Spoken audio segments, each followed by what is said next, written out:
नमस्ते एनीमे प्रेमियों। Anime explained channel में आपका स्वागत है। आज हम डेमन स्लेयर के एपिसोड नंबर 7 को देखेंगे।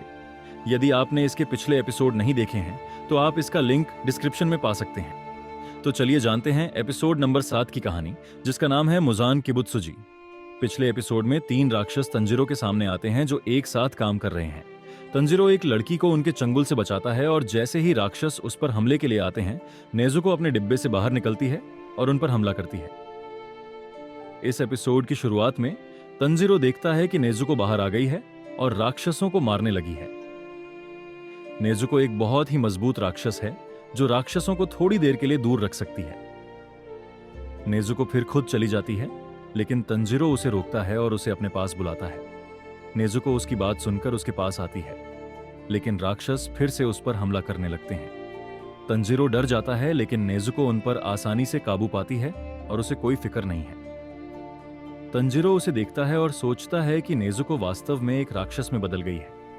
वह पहले की तरह नाजुक बहन नहीं रही। फिर तंजीरो सोचता है कि अब नेजुको खुद का और काजुमी और उस लड़की का ख्याल रख सकती है। तो अब तंजीरो को सिर्फ राक्षसों पर ध्यान केंद्रित करना चाहिए। इसी बीच तंजीरो के नीचे पानी के गड्ढे बनने लगते हैं और दूसरा राक्षस नेजुको पर हमला करने लगता है।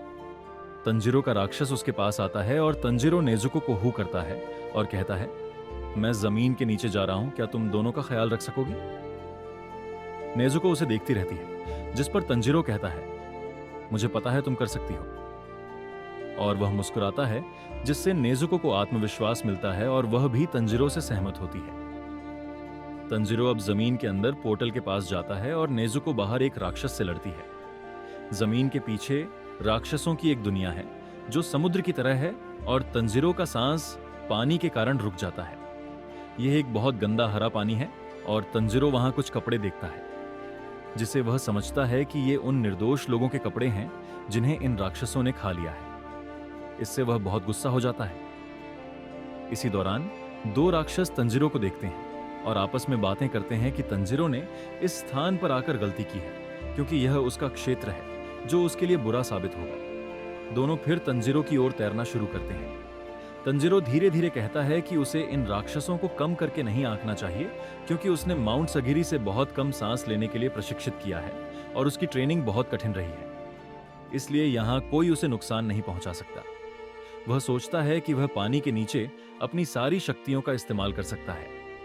तंजीरो फिर उन पर हमला करने के लिए अपनी तलवार निकालता है, लेकिन जैसे ही दोनों राक्षस उसके पास आते हैं, वे दूर हो जाते हैं और तंजीरो सोचता है कि ये लोग पानी में और भी अधिक भयानक हो गए हैं।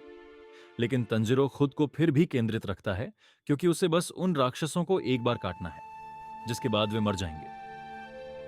तंजीरो फिर अपनी तकनीक का उपयोग करता है, जिसमें उसने जमीन की शक्ति के बिना हमला करना सीखा है। तंजीरो अब राक्षसों का इंतजार करता है और जैसे ही राक्षस उसे हमला करने के लिए आते हैं, तंजीरो जल सांस लेने की छठी फॉर्म का उपयोग करता है, जिसे वाटर स्पिन कहा जाता है, और तलवार को अपने चारों ओर घुमाता है और उसे चक्रवात में बदल देता है। दोनों राक्षस तलवार में उलझ जाते हैं और उनका पूरा शरीर टुकड़ों में कट जाता है और यहाँ दोनों राक्षस मर जाते हैं। तंजीरो फिर मुख्य राक्षस के कोट का एक टुकड़ा देखता है, जिसे वह पकड़ता है और सोचता है कि इन राक्षसों ने लोगों के साथ कितनी बुरी बातें की हैं। और फिर वह उस टुकड़े के साथ बाहर आने का रास्ता ढूंढता है, क्योंकि अब उसकी सांस भी रुक जाती है। यहां जमीन पर नेजुको अंतिम राक्षस से लड़ रही है और वह काजुमी और उस लड़की को बचाने की लगातार कोशिश कर रही है। राक्षस गंदे तालाब के पीछे लौटने की कोशिश करता है, लेकिन नेजुको उसे नहीं जाने देती। वह सोचता है कि उस लड़के ने उसे बहुत खून पिलाया है, इसलिए वह इतनी मजबूत है, लेकिन वह बहुत अधिक लड़ाई नहीं कर पाती, जिससे राक्षस को नेजुको को हराने का तरीका समझ में आता है और अंत में वह नेजुको के सिर पर अपने पंजे से वार करता है, जिससे नेजुको के सिर से खून बहने लगता है। नेजुको वहीं खड़ी रहती है, जिस पर राक्षस आगे बढ़ता है उसे खत्म करने के लिए। इसी बीच तंजीरो गड्ढे से बाहर आता है और कहता है, मेरी बहन से दूर रहो, और फिर वह आकर राक्षस के दोनों हाथ काट देता है। राक्षस सोचता है कि वह सिर्फ एक बच्चा है, लेकिन उसने फिर भी सबको हरा दिया। तंजीरो को राक्षस से एक बुरी गंध आती है और वह उससे पूछता है, तुमने अब तक कितने लोगों को खाया है? राक्षस जवाब देता है कि मैं लड़कियों को उनके कल्याण के लिए खाता हूं, क्योंकि 16 साल की उम्र के बाद उनका स्वाद खत्म हो जाता है। वह कुछ और कहता है, उससे पहले कि वह कुछ और कहे, तंजिरो उसके चेहरे पर वार करता है और उसे चुप कर देता है। फिर तंजिरो राक्षस से पूछता है, तुम्हें मुजान की आत्मा के बारे में क्या पता है? राक्षस इस नाम को सुनकर डर जाता है और डर से कांपने लगता है। फिर वह मुजान के चेहरे को फ्लैशबैक में देखता है, जो उसे चुप रहने का संकेत देता है। वह फिर चिल्लाता है और कहता है, मैं तुम्हें कुछ नहीं बता सकता, समझे? वह फिर उसी हाथ को देखता है जो अब उसकी गर्दन को पकड़ चुका है। वास्तव में वह हाथ मुजान का है और वह इस राक्षस को मारने की धमकी देता है और कहता है, तुम मुझसे किसी को नहीं बता सकते, मेरी आंखें हमेशा तुम पर रहेंगी। अब इसे सुनकर तंजिरो को सिर्फ इस राक्षस से डर की गंध आती है और राक्षस तंजिरो पर हमला करने की कोशिश करता है, रोते हुए, और इसके बाद तंजिरो को उसे मारना पड़ता है। तंजिरो सोचता है कि इस बार फिर से वह कोई जानकारी नहीं ले सका और नेजुको की ओर देखता है। नेजुको दीवार पर सो रही है और तंजिरो उसके पास आता है और देखता है कि नेजुको की चोट जल्दी ठीक हो रही है और वह संतोष की सांस लेता है। वह नेजुको को फिर से डिब्बे में रखता है और काजुमी के पास आता है, जो सदमे में है। तंजिरो पूछता है, क्या तुम ठीक हो? जिस पर काजुमी जवाब देता है, मैं ठीक कैसे हो सकती हूं? तंजिरो उसे बताता है कि सब कुछ भूल जाओ और आगे बढ़ो। लेकिन काजुमी के मन में यह विचार आता है और वह तंजिरो पर चिल्लाने लगता है, तुम जानते तो होते कि अपने प्रिय को खोना क्या होता है। लेकिन तंजिरो कुछ नहीं कहता और मुख्य राक्षस के कोट का टुकड़ा काजुमी को देता है। काजुमी देखता है कि उसी के प्रेमिका का लाल रिबन उससे जुड़ा हुआ है और काजुमी रोने लगता है। उसे तंजिरो पर चिल्लाने का पछतावा होता है, इसलिए वह उससे माफी मांगता है। इसके जवाब में तंजिरो उसे बताता है कि लड़की को घर सुरक्षित पहुंचाओ। इस तरह तंजिरो का पहला मिशन समाप्त होता है और वह नेजुको के साथ अपनी यात्रा शुरू करता है। अगले सुबह तंजिरो कासुगाई क्रो को देखता है, जो उसके पास आ रहा है। तंजिरो खुद से बात करता है कि ईश्वर जानता है मुजान ने कितने गरीब लोगों को मारा और निर्दोष लोगों को राक्षस बना दिया। उसका कासुगाई क्रो उसके पास आता है और कहता है कि तुम्हें अपने अगले मिशन के लिए टोक्यो जाना है, क्योंकि वहां एक राक्षस है जिसने आतंक फैलाया है। तंजिरो कहता है कि मेरा पहला मिशन खत्म हो गया है, इसलिए क्या मुझे इतनी जल्दी नया मिशन मिला है?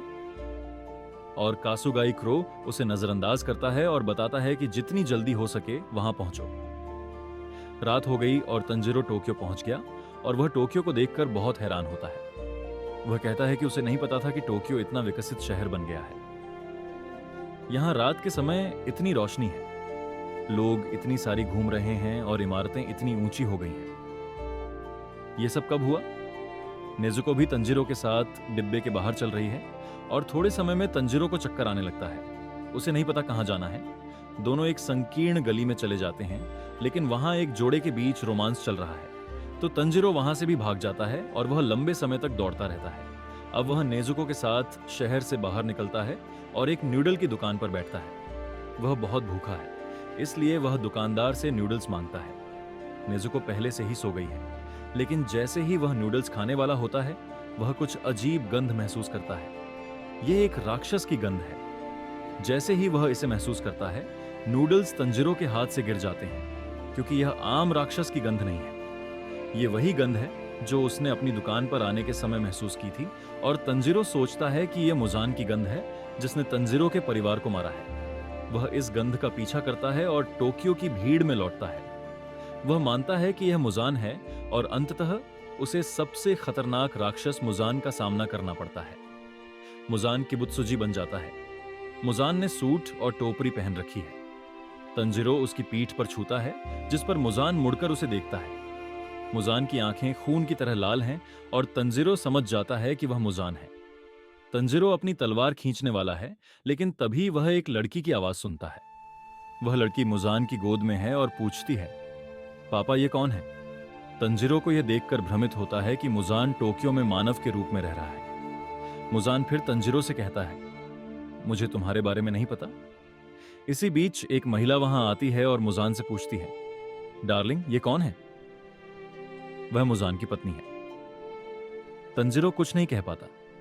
वह अपनी पत्नी और बेटी की गंध से जान जाता है कि वे मानव हैं, लेकिन वह यह नहीं समझ पाता कि वह मुजान के साथ क्यों है, क्योंकि वह एक राक्षस है। शायद उसे नहीं पता कि यह आदमी एक राक्षस है और इंसानों को खाता है।